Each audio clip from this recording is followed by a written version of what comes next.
2014 ශ්‍රේෂ්ඨාධිකරණ තීරණයක් දුන්නා.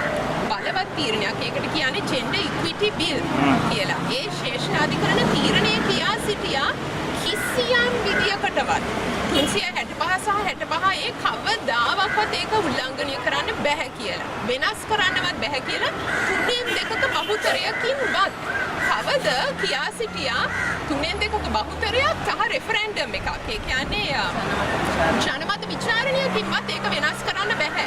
මේක බලවත් අධිකරණ නියෝගයක්. ඉතින් ඇත්තටම මානව හිමිකම් කොමිසම මෙවැනි තීරණයක් දීම කියන්නේ ශ්‍රේෂ්ඨාධිකරණයේ තීරණයට විරුද්ධව නොසලකා හැරීම. සුළුතරයක දැන් ඔබට කියන්නේ ජෙන්ඩර් ෆ්ලුයිඩ් කියලා. හරි ඒ කියන්නේ ඔබට දකින්න පුළුවන් මේ පෝස්ට් එකේ දැනටම මේ LGBTQIA කියන කාණ්ඩ 80ක් තියෙනවා.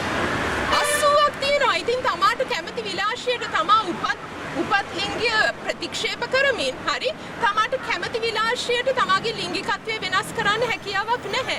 වෛද්‍ය විද්‍යාවෙවත් එවැනි යථාර්ථයක් නැහැ. ඉතින් එතකොට මෙතන මේ විදිහට අපේ දරුවන් ගත්තොත් මේ දේශයේ බහුතරයකගේ අයිතිවාසිකම් උල්ලංඝනය කරන්න බෑ.